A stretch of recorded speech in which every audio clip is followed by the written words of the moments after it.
아버지 감사합니다. 우리를 예배의 자리에 불러주셨습니다. 우리가 이 시간 한 마음으로 정성을 바쳐 신령과 진정으로 예배하는 시간 될 수 있도록 하나님 우리를 지켜주시옵소서. 부족한 것 이 자리에 세워서 하나님 함께하여 주시옵고 말씀을 전할 때 주의 능력 나타나게 하시며 우리가 이 시간 같이 모여서 말씀 들을 때에 주님의 사랑이 우리 마음 한가운데 더 깊어지고 풍성해지고 주의 능력이 우리에게 입혀지는 이 시간 될 수 있도록 함께 역사하여 주시옵소서. 부족한 것 가리시고 주님 성령이 역사하는 시간 되게 하시며 말씀이 우리를 주님 처음부터 끝까지 지배하는 이 시간이 될 수 있도록 역사하여 주시옵소서. 감사드리옵고 예수님 이름으로 기도드리옵나이다. 아멘. 예, 데살로니가 후서가 이 작성된 시기는요, 대략 AD 51년경으로 이렇게 추정됩니다. 지금과 달라서 편지 수신자가, 편지 받는 사람이 그냥 잘 지내고 있는지 안부가 궁금해서 편지를 보내지는 않았을 것입니다. 그것도 편지를 받아보는 사람이요, 그냥 일반인이 아니라 데살로니가 교회 공동체 식구들이라면은 그렇게 인편으로 편지를 써서 보내야 하는 어떤 특별한 목적이 있었을 것이라는 것이죠.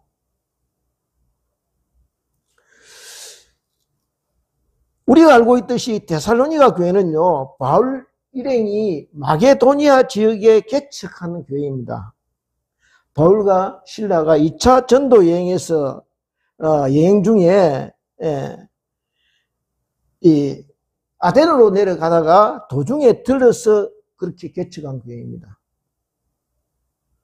그 스토리가 사도행전 17장에 소개되어 있는데요. 거기에 보면 다른 곳에서와 마찬가지로 이곳 데살로니가 지역에서의 선교사역도 그렇게 순탄하지가 않았습니다. 바울은 이곳에서도요, 갈래대로 안식일에 이제 유대인의 회당을 찾아가서 예수님을 증거하기 시작합니다. 그리고 그곳에서 3주간에 걸쳐 약 한 20일 정도 이렇게 성경을 가지고 강론하기 시작합니다. 그 당시 성경이라고 해요. 이제 구약 성경이겠죠. 바울 자신도 인정했듯이 그는 별로 말 주변이 없는 사람입니다. 그죠? 바울이 그 편지에서 여러 번 이야기했습니다. 나는 글에는 능하나 말에는 그렇게 능하지 못하다. 그래서요, 오죽했으면은 드로아에서 바울의 설교를 창문에 걸터 앉아 듣고 있던 유두고라는 청년이 졸다가 떨어지는 사고가 발생합니다. 무엇을 이야기하고 있느냐면 바울의 설교가 이렇게 그냥 들으면 재미가 없고 그러니까 좀 지루하다는 이런 이야기입니다. 그런데 이런 바울이요, 그리스도가 해를 받고 죽은 자 가운데 다시 살아나야 할 것을, 그러니까 예수 그리스도의 십자가와 부활을 성경을 이렇게 풀어서 설명했을 뿐인데 예의 사건이, 예의 일이 발생하게 됩니다. 그것은요, 말씀을 듣던 사람들 중에 경건한 헬라 사람들과 적지 않은 기부인들이 바울과 실라를 따랐다고 이렇게 기록되어 있습니다. 그러니까요, 하나님의 말씀은 왜요? 말에 있지 아니하고 능력에 있다는 것이죠. 사실 빌립보에서 당한 일 때문에 바울의 실망이 매우 컸을 것입니다. 빌립보에서 어떤 일이 있습니까? 바울 일행이요, 드로에서 한상을 보고 마게도니아에 이리 건너오너라 하는 그 한상을 보고 방향을 돌려서 유럽 쪽으로 돌려서 들어간 첫 성이 빌립보입니다. 그런데 그 첫 성 빌립보에서 복음을 제대로 전해보지도 못하고 어떻게 해요? 감옥에 갇히게 됩니다. 음모를 받았어요. 모함을 받아서 감옥에 갇혔다가 겨우 빠져나오게 됩니다. 그래서 쫓기다시피 도망쳐 나온 길에 지금 데살로니가 들어왔는데 그동안의 가정에 순탄치 못했기 때문에 데살로니가에서도 별로 기대를 하지 않았을 것입니다. 그죠? 그런데 어떻습니까? 여기에 보니 큰 무리가 그의 전도함을 받고 예수님을 영접하기 시작한 것입니다. 그러니까 그 모습을 보면요, 전통 유대인들이 바울을 늘 쫓아다니는 유대인들이 있었습니다. 그 유대인들이 시장의 불량배들을 동원해서 어떻게 하느냐 하면은 바울 일행을 붙들어 가려고 난동을 부리게 됩니다. 그런데 그렇게 애를 쓰고 바울을 잡으려 했지만은 찾지 못하게 되자 해당장 야손을 붙들어서 업장에게 끌고 가서 고소합니다. 공무원들한테 이제 고소했겠죠. 뭐라고 고소하느냐 하면 이 사람들이, 이 바울 일행이 황제의 명을 거역하여 예수라 하는 다른 임금을 세우려 하는 무리들이다. 이렇게 고소를. 그러니까 뭡니까? 이 반역죄를 저질렀다는 것이죠. 반역을 깨우게 하는 무리들이다. 이렇게 혐의를 뒤집어 씌웁니다. 생각해 보십시오. 지금 바울을 고소하는 이 사람들이 누구냐 하면 골수 유대인들입니다. 그죠? 유대인들에게서 세금을 거둬 로마에 갖다 바치는 이 세리들을 가리켜서 로마에 충성한다고 개취급하듯이 하는 그들이 지금요, 어떻게 하고 있습니까? 가이사 외에 다른 임금 예수를 임금 삼으려 한다고 해서 자기 동족을 고발하는 그런 코미디 같은 총극을 부리고 있는 것입니다. 말이 안 맞는 거죠, 이게. 일제강점기 시대에 이제 예를 들면요, 독립군을 일본 황제에게, 천황에게 충성하지 않는다고 해서 일본 행사회 때 잡아 끌고 가는 이런 지경이라는 거예요, 이게. 그래서 이 소식을 듣고 있던 형제들이요, 바울에게 이 사실을 알려주고 밤중에 몰래 데살로니가를 빠져나가게 그렇게 만듭니다. 그러니 바울로서는 그렇게 예수님의 복음을 영접하던 믿음의 형제들, 이 데살로니가에 있는 믿음의 형제들이 어떻게 되었을까? 보지 않아도 남아있는 믿음의 형제들이 어려움을 당할 텐데 그 형제들이 감당해야 될 여러 가지 시험과 고난이 이제 불을 보듯 이제 뻔한데 지금 이 어려움을 어떻게 헤쳐나오고 있을까? 마음이 편치 않았을 것입니다. 그래서 2차 선교 여행 중에 아마 고린도 있다 합니다. 편지를 보낸 곳이 인편으로 편지를 보내게 된 것입니다. 그것이 데살로니가 전서입니다. 그런데요, 바울이 걱정했던 것처럼 데살로니가 그런 것이 아니라 편지를 보내놓고 그 나중에 해답을 보낸 사람을 인편을 통해서 소식을 들어보니 데살로니가 교회가 너무 잘하고 있다는 것입니다. 우리가 이 데살로니가 전서의 분위기를 살펴보면요, 다른 서신서와 달라서 곳곳에 칭찬 일색으로 되어 있는 것을 볼 수가 있습니다. 그래서 데살로니가 2장 19절부터 한번 볼까요? 데살로니가 전서 앞편에 2장 19절부터 20절 같이 한번 보겠습니다. 데살로니가 전서 2장 19절부터 20절 어떻게 되어 있는가 한번 보겠습니다. 예. 찾으셨으면 같이 읽겠습니다. 시작. 우리의 소망이나 기쁨이나 사랑의 멸망이 무엇이냐? 그가 강림하실 때 우리 주 예수 앞에 너희가 아느냐? 너희는 우리의 영광이요 기쁨이니라. 여기 뭐래요? 너희는 어떻게 우리의 영광이요 기쁨이니라 하고 극찬을 하고 있는 것을 볼 수 있습니다. 무슨 말입니까? 너희는 우리의 자랑이다 라고 말한다면 무슨 뜻입니까? 우리의 수고가 헛되지 않았다는 것입니다. 우리가 너희 볼 때마다 보람을 느낀다. 너희 때문에 우리가 살맛이 난다. 그런 뜻 아니겠습니까? 그러니까 장차 예수님께서 이 땅에 재림하실 때 바울이 이렇게 말할 수 있다는 것입니다. 어떻게 해요? 예수님, 데살로니가 교회 공동체 한번 보십시오. 이런 공동체 어디서 보신 적이 있습니까? 이렇게 자랑할 수 있게 되었다는 것입니다. 이처럼 예수님 닮아가고 이처럼 예수님 말씀 따라 서로 사랑하며 헌신적으로 섬기는 공동체 어디서 보셨습니까? 이렇게 당당히 드러내놓고 데살로니가 공동체를 자랑할 수 있게 되었다는 것입니다. 이 데살로니가 교회를 우리가 개척했습니다라고 자랑스럽게 말할 수 있게 되었다. 즉 너희는 보석 같은 빛나는 존재다라고 말하고 있는 것입니다. 왜 그렇습니까? 기대 이상으로 잘하고 있으니까. 별 기대를 안 했는데 뭐 나무랄 것 없이 잘하고 있으니까. 이렇게 위로 영적으로 성숙하며 성령 안에서 하나 되어 흔들리지 않고 시험과 환난을 잘 견뎌내고 있었다는 것입니다. 그런데요, 그렇게 바울이 칭찬의 편지를 보내고 나서 얼마 있지 않아서 이상한 소문이 데살로니가로부터 들려오기 시작한 것입니다. 어떤 소문이냐 하면은 데살로니가 교인들 중에 일부가 이렇게 말하고 다닌다는 것입니다. 주님 오실 날이 멀지 않았는데 우리 뭐 이래서 못하나? 주님이 곧 오실 텐데 직장은 나가서 못하나? 얼마 있지 않으면 주님 오실 텐데 아이들 학교는 뭐 보내서 뭐하나? 농사는 지어서 뭐하나? 바다에 나가서 고기 잡아서 어디 쓰나? 이런 이상한 말에 미혹되어서 일하려 하지 않고 어떻게 해요? 세상적인 것에 도무지 무관심으로 일관한다는 것입니다. 그래서 오직 재림, 주님 오시면 다 끝인데 하면서 허무주의로 빠지거나 어떻게 해요? 시간만 보내고 있는 사람들이 많다는 것입니다. 그러니 이 소식을 들은 바울이 안타까운 것입니다. 야, 이대로 두면 큰일 나겠다. 내가 다시 편지 써서 이들을 깨우쳐줘야 되겠다.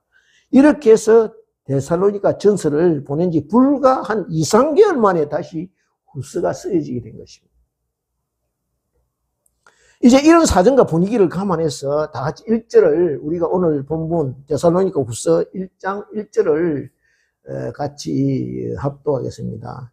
데살로니가 후서 1장 1절입니다. 다 같이 합독하겠습니다. 시작. 바울과 실로아와 디모데는 하나님 우리 아버지와 주 예수 그리스도 안에 있는 데살로니가의 교회에 편지하노니. 인사말입니다. 그죠? 그런데 이 인사말은 그냥 의례적이고 전통적인 인사말에 불과할 수도 있지만은 여기에 이 편지를 보내는 주체를요, 바울 한 사람으로 한정하지 않고 어떻게 하고 있습니까? 바울과 실루아노 그리고 디모데를 포함하고 있는 것을 볼 수 있습니다. 무슨 말이냐 하면 이처럼 하나님의 일은 바울 한 사람이 뭐 북치고 장구치고 능력받아서 혼자 힘으로 하는 일이 아니라는 것입니다. 모든 사람이 데살로니가 교회처럼 주님 안에서 하나 되어 서로 협력함으로써 함께 기도하고 함께 말씀 나누고 서로 섬기고 서로 부족한 것을 채우고 메꾸어 나가며 또 그리고 서로 세워 나감으로써 완성되어 가는 것이다. 하나님의 교회는, 하나님의 사역은 그런 것이다 라는 것을 첫 인사말에 포함하고 있는 것입니다. 즉 내가 아니라 주님 안에서 주님의 이끄시는 대로 하나 되어 모두가 하나 되어 진행되는 사역이라 이것을 말하고 있는 것입니다. 여기에 하나님 우리 아버지와 주 예수 그리스도 안에 있는 데살로니가 교회라고 이렇게 말씀하고 있습니다. 데살로니가 지역이 어떤 지역이냐 하면요, 주요 무역항입니다. 마게도냐의 주요 무역항이에요. 바울 당시 인구가 대략 12만 정도 되었다고 그래요. 그러니까 굉장히 큰 도시입니다. 그 마게도냐 지역에서 주요 항구입니다. 다른 도시들이 그랬듯이 문화적으로 정서적으로요, 헬라의 주신 제우스 신을 비롯해서 온갖 잡신들이 이렇게 범람하는 곳입니다. 뭐 항구 도시니까 안 그래. 거기다가 이 신전이 있으면요, 신전의 여사제들이 어떻습니까? 이 제사를 드릴 때는, 제사를 지낼 때는 신전에 갔다가 제사가 없을 때는 사창가에 이 창기들로 전락해버립니다. 그러니까 굉장히 문란하고 대표적이 엄란한 도시입니다. 복음이 잘 들어가겠습니까? 그런 곳에. 현실주의적인 어떤 사상의 이 물들이 헬라 철학이 그렇거든요. 뭐 내세는 모르겠고 이 세상에서 잘 지내자 하는 물질, 현실주의적인 그런 사상이 이 판을 치는 그런 곳입니다. 그런 환경에서 불과 해당해서 3주간 성경 강론했는데 결과는 어떻습니까? 상상할 수 없는 일이 벌어진 것입니다.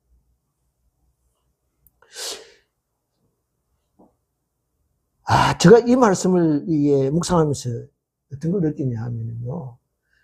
전도가 안 된다. 이 해도 안 듣는다. 그게 아니라 하나님께서 역사하시면 얼마든지 할 수 있다는 거죠.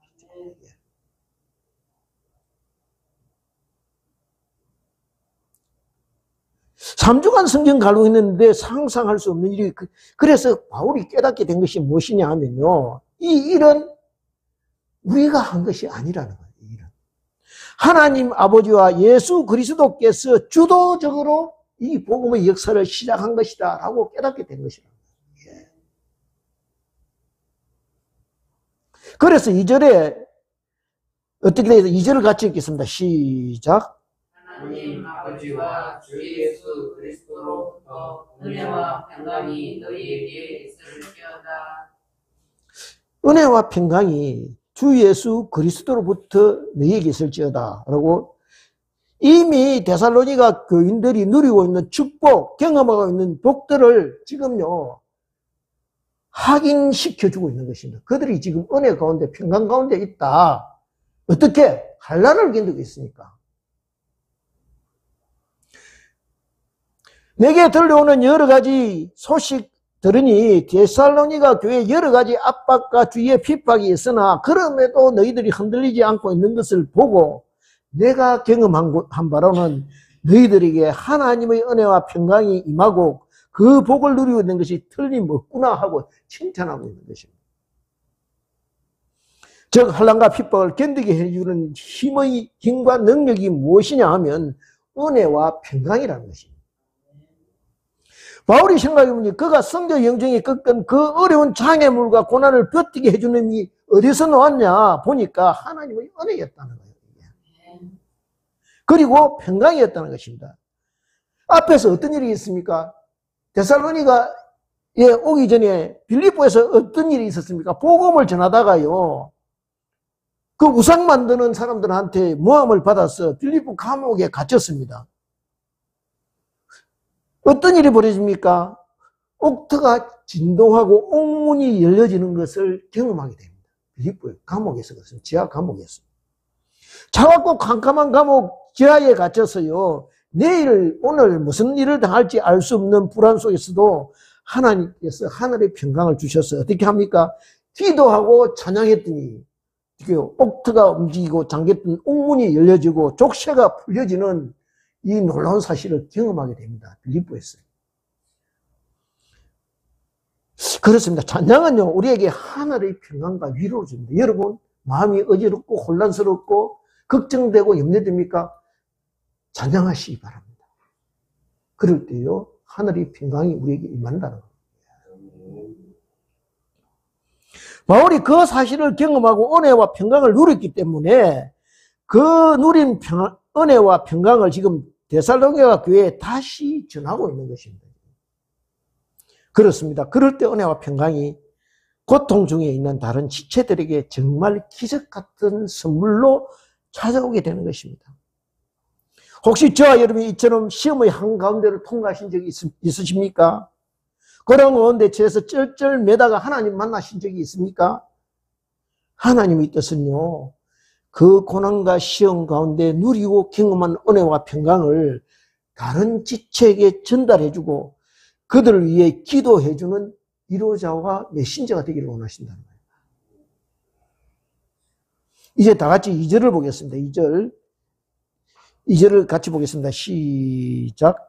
하나님 아버지와 주 예수 그리스도로부터 은혜와 평강이 이거는 너희에게 2절째다. 그건 했고요. 그 다음에 3절 보겠습니다. 시작. 형제들아 우리가 너희를 위하여 항상 하나님께 감사할지 이것이 당연함은 너희의 믿음이 더욱 자라고 너희가 다 각기 서로 사랑함이 풍성함이니.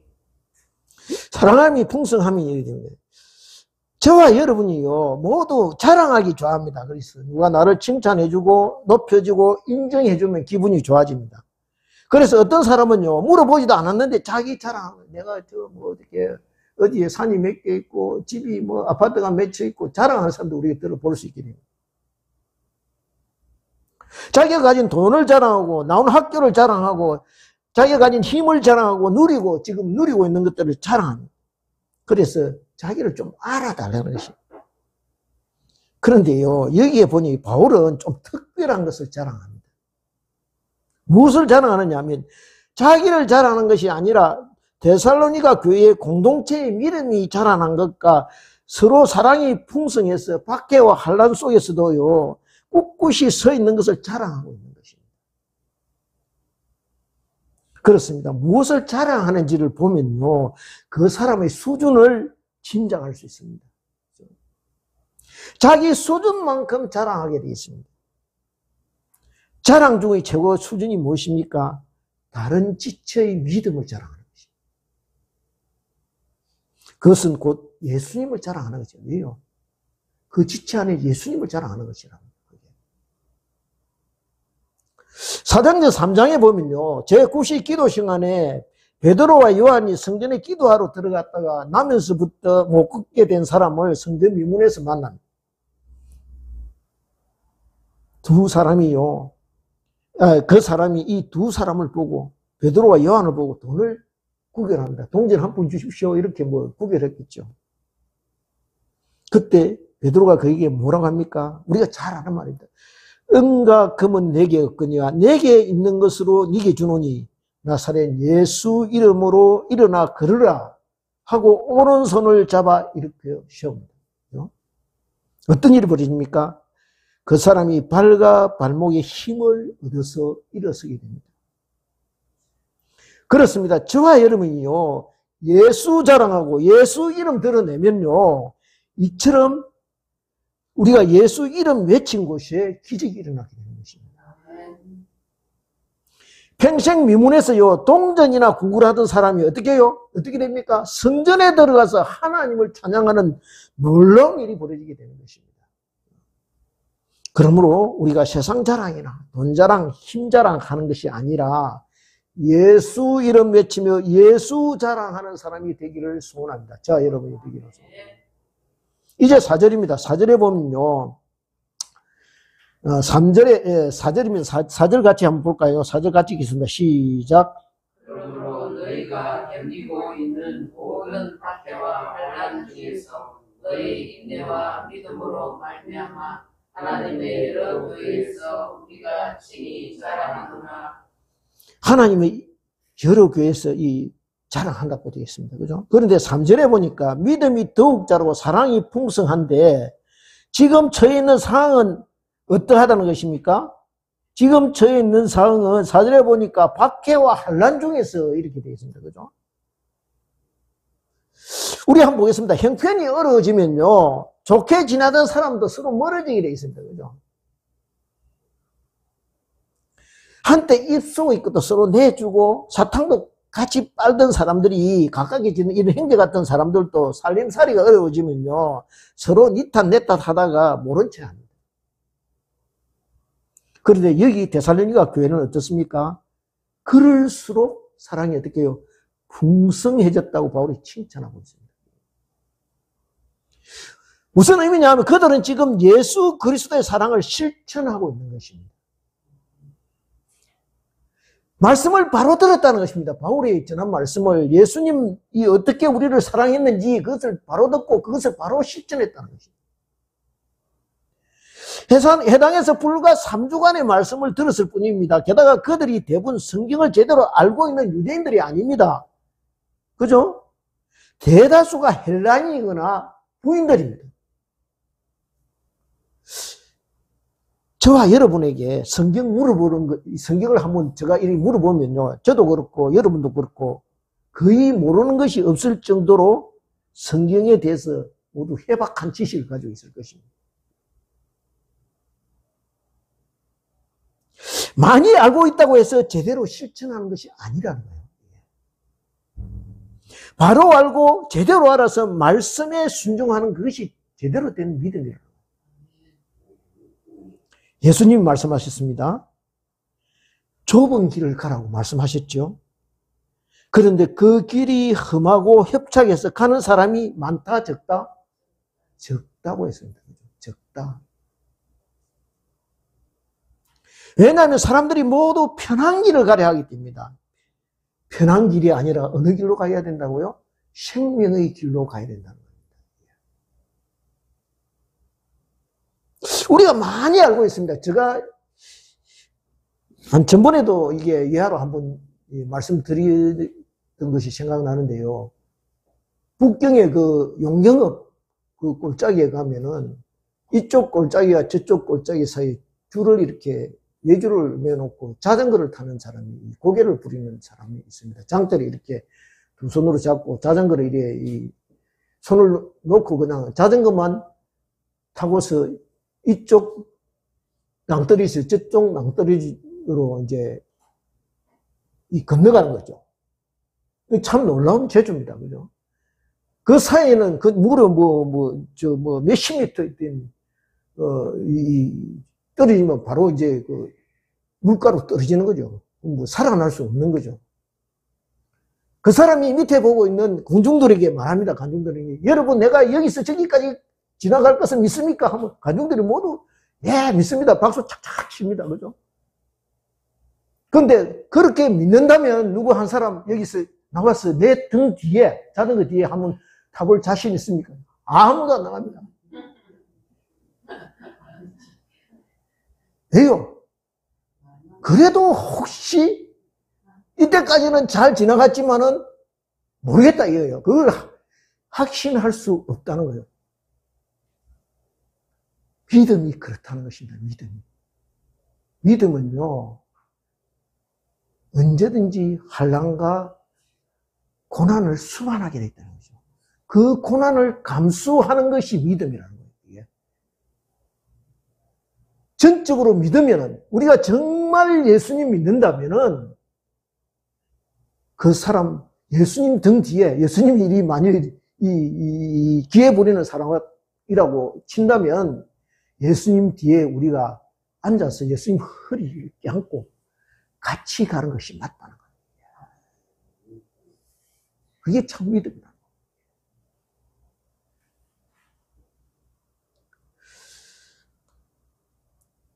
우리가요, 예수님 참 사랑을 알고 그 사랑을 가슴에 품게 되면요, 형제가 어려울수록 더 정이 가고 더 가까이 다가가게 되고 형제의 일이 나의 일이 된다는 거예요. 그래서 형제가 무엇을 좋아하는지, 좀 형제 자매의 얼굴이 안 좋으면은 우리 마음도 어두워지고 깝깝해지게 돼 있다는 거예요. 우리 지체라면, 같은 사랑, 한 사랑에 묶여 있다면.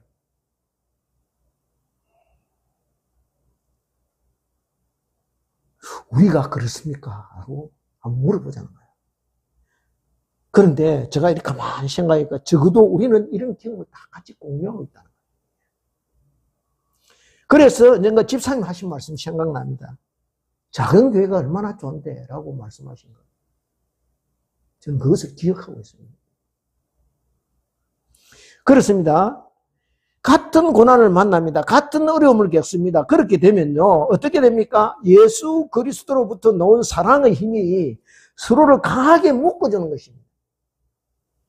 예부에서 가는 힘이 강하면 강할수록, 원심력이 세면 셀수록 구심력도 강해져서 어떻게 해요? 물체가 떨어지지 않고 둘레를 빙빙 돌듯이 그처럼 박해와 고난과 환난이 강할수록 예수님으로부터 나온 사랑의 힘이 우리를 붙들어 주어서 하나 되게 만든다는 거예요. 바울은 이제 그것을 자랑한다고 말하고 있는 것입니다. 보아라, 세상이 원하는 대로 쉽게 예수님으로부터 시작된 사랑이 무너질 것 같으냐? 어림없다. 죽음을 이긴 사랑인데 무엇인들 겁내라 하고 선언하고 있는 것이죠. 그래서 로마서 8장 35절입니까? 환난이나 공고나 칼이나 위험이라.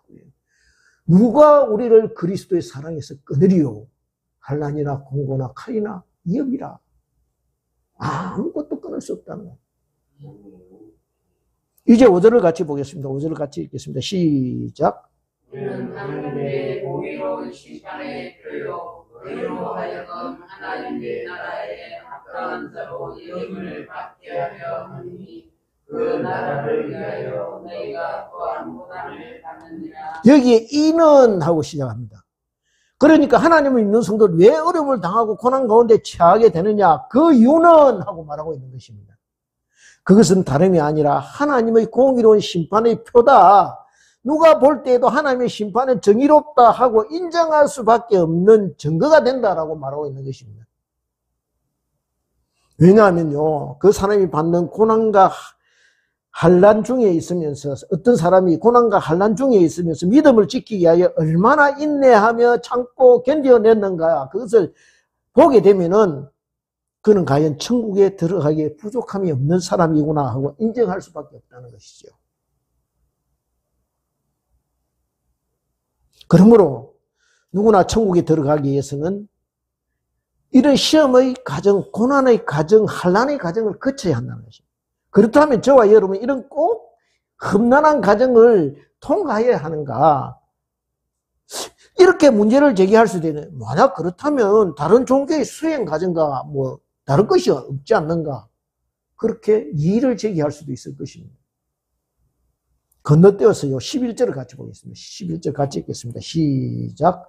그러므로 우리도 항상 너희를 위하여 기도함은 우리 하나님이 너희를 그 부르심에 합당한 자로 여기시고 모든 선을 기뻐함과 믿음의 역사를 능력으로 이루게 하시고 능력으로 이루게 하시고 되죠. 여기 보십시오. 우리를 부르심에 합당한 자로, 너희를 부르심에 합당한 자로 여기시고 이렇게 되어 있습니다. 먼저 무슨 말인가 하면은 자격이 안 되는데, 그럴 능력이 도저히 안 되는데 하나님이 저와 여러분을 천국으로 부르셨다는 것입니다. 첫째로. 왜요? 그냥 이유 없이 너 자격이 있다 하고 우리를 천국으로 초대한 것이라는 것이죠. 누가복음 14장에 보면요, 어떤 주인이 큰 잔치를 부리고 종을 보내어 잔치자리에 사람을 초대하는 그런 주인 이야기가 나옵니다. 잔치에 초대되었던 자들이요, 모두 그럴듯한 이유를 대면 참석을 거절합니다. 그래서 이제 주인이 노해서 종들에게 다시 명령합니다. 그것이 누가복음 14장 23절부터 24절입니다. 같이 읽겠습니다. 페이지 120페이지입니다. 누가복음 14장 23절부터 24절입니다. 찾으셨습니까? 네. 페이지 120페이지네요. 네, 찾으셨습니까? 찾으셨으면 같이 읽겠습니다. 시작.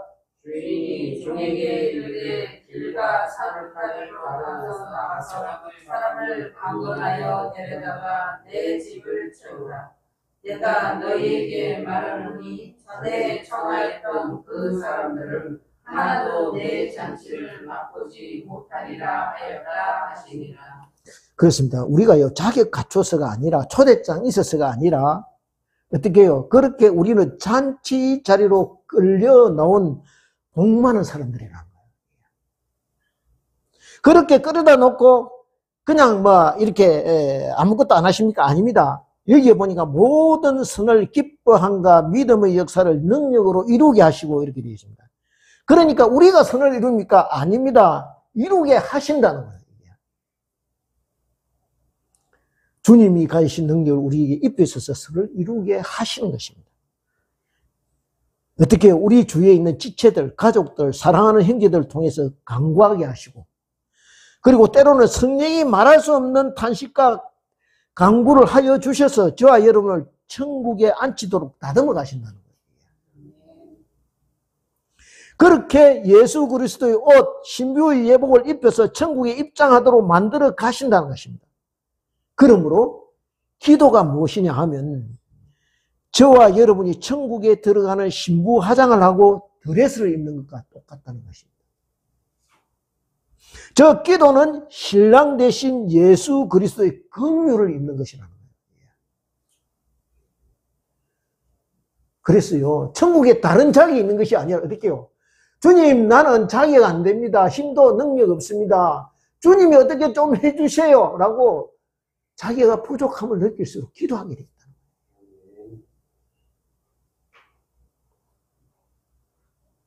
그렇다면 마지막으로 성도가 핍박과 환난을 이겨내는 힘이 어디서 올까? 우리 앞에서 언급한 거 있지만 그것은 인내와 믿음이라고 했습니다. 그렇습니다. 하나님의 약속을 굳게 믿는 것입니다. 그 약속이 무엇입니까? 너희가 내 이름만 부르면 된다. 너희가 아무리 나는 자기가 없고 나는 힘이요 그래서 안 돼. 그렇지만은 예수님 이름 붙들면 된다. 라고 믿는 그게 믿음이라는 거예요. 하나님께서 저와 여러분에게 주신 약속 참된 소망을 붙드는 것입니다. 왜 믿음이 이리 흔들 저리 흔들 바람 부는 대로 물결 치는 대로 왔다 갔다 합니까? 하나님의 그 약속이 흔들리기 때문에. 어떤 때는 믿어졌다가 어떤 때는 믿어지지 않기 때문입니다. 불확실, 불투명하기 때문입니다. 정말 말씀하신 대로 100% 틀림없다면 흔들릴 이유가 없다는 것이죠. 죽은 후에 부활한다는데 천국에서 영생 누린다는데 그것하고 세상을 맞바꿀 그 어떤 것이 이 세상에 있겠습니까? 그죠? 그 천국이 있을 것 같기도 하고 동화 같은 이야기로도 들려지기 때문에 고난이 오고 핍박이 가해지면은 버티지 못하고 포기한다는 것이에요. 여기에 있는 저나 여러분이나 그 누구도 나는 어떤 핍박이 와도 시험이 와도 이겨낼 수 있다라고 큰 소리 칠 수 있는 분은 아무도 없을 것입니다. 그것은요, 내가 하는 것이 아니라 내 안에 계신 주님이 그렇게 이겨낼 수 있도록 만들어 주셔야 가능하다는 거예요. 그러므로 저와 여러분은 우리의 연약함을 알고요, 기도할 수밖에 없다는 것이죠. 초기 기독교 시절에 많은 그 사도행전에 등장하는 사도들, 집사들이 핍박과 고난 가운데서도 주님을 증거하는 것을 포기하지 않았습니다. 예수님이 대제사장의 하속들에게 잡혀갈 때 다 도망가던 사람들이 있습니다. 그죠? 그런 사람들이 어떻게 죽음을 겁내지 않고 담대할 수 있었습니까? 오순절 성령 강림 사건이요. 예수님 전하다가 옥에도 갇히고요. 공회 앞에 서보기도 하면서 깨닫게 된 것입니다. 무엇을요? 그런 와중에서 고난 가운데 함께 하시는 주님의 은혜와 기적들을 경험하고 누리게 된 것이죠. 무엇입니까? 은혜와 평강입니다. 그래서 베드로는요, 옥에 갇혔어도 걱정 없이 천사가 옆구리를 쳐서 깨울 정도로 잠이 들어 있었습니다. 아니, 내일 모레 야고보도 앞에 잡혀가서 죽었거든요. 목이 베어서 죽었습니다, 야고보가. 그러면 자기 차례인데 지금 잡혀가 있는데 어떻게 해요? 잠을 굴굴 잔다. 이해됩니까, 이게? 그것은요, 그 안에 확실한 소망이 있었기 때문입니다. 내가 죽어도 예수님 만난다 하는 그 소망이 있었기 때문에 그렇게 평안을 누리게 되는 거예요. 저와 여러분이 그런 평안이 있느냐? 그것을 묻고 있는 것입니다.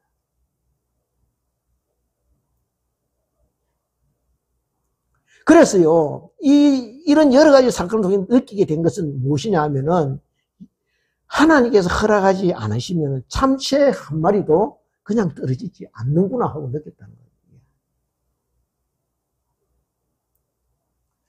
그래서 마지막 순교 현장에서도 두려움 없이 당당하게 임할 수 있었던 것입니다. 왜요? 천국에서 예수님 만날 생각하니까 아무렇지도 않은 것입니다. 스데반이 어떻게 그 순교 현장, 그 두려움의 현장에서 버텨낼 수 있었습니까?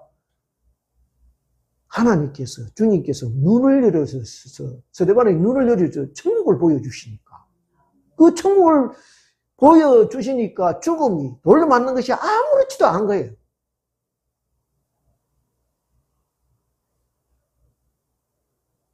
꿈 같은 일이지만 저와 여러분이 그렇게 되었으면 좋겠습니다.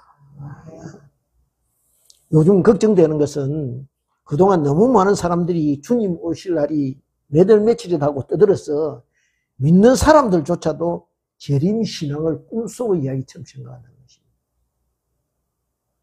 기독교인들 어떤 통계를 보니까요, 기독교인들 40%가 부활을 믿지 않는다 이렇게 나와 있습니다.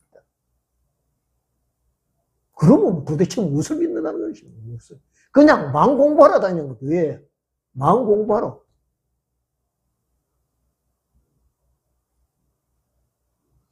바라옵기는 저와 여러분 모두 이 믿음을 지키기 어려운 때에 믿음의 등불을 손에 들고서 주님 오심을 준비하는 저와 여러분 되시기를 소원합니다. 이제 다 같이 말씀을 마무리하겠습니다. 다 같이 베드로전서 1장 6절부터 8절까지를 같이 합독함으로써 말씀을 마무리하고자 합니다. 찾아보겠습니다. 이게 377페이지입니다. 377페이지 베드로전서 1장 6절부터 8절까지를 합독하겠습니다. 같이 한 마음으로 합독하겠습니다. 찾으셨습니까? 6절입니다. 같이 읽겠습니다. 시작. 그러므로 너희가 이제 여러 가지 시험으로 말미암아 잠깐 그 시험에 되지 않을 수 없으나 오히려 그의 기뻐하는도다. 너희 믿음의 확실함은 불로 연단하여도 없어질 것보다 기하여 예수 그리스도께서 나타나실 때에 칭찬과 영광과 존귀를 얻게 할 것이니라. 예수를 너희가 보지 못하였으나 사랑하는도다. 이제도 보지 못하나 믿고 말할 수 없는 영광스러운 기뻐하니 믿음의 결국 곧 영혼의 구원을. 믿음이 결국이 뭐라고요? 영혼의 구원이라는 거예요. 영혼의 구원. 하나님께서 우리 영혼의 구원을 위해서 어떻게 해요? 고난과 한란과 어떻게 어려움을 주신다는 거예요.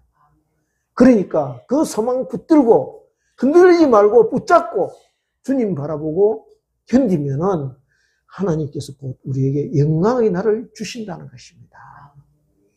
그러므로 우리가 어려울 때 다른 거 쳐다보지 말고 주님 붙들고 기도하면서 주님 이 한란과 고난과 이 어려움을 통과해 주십시오. 주님 능력으로 이것을 견디게 해 주십시오. 이렇게 부르짖고 기도하는 저와 여러분 되시기를 주님 이름으로 축원드립니다. 기도드리겠습니다. 주님, 예수 믿는 주님 예수 이름 외치는 우리에게 세상이 주는 어려움이 있습니다. 세상이 주는 눈치가 있습니다. 세상이 주는 여러 가지 고난과 시험이 있습니다.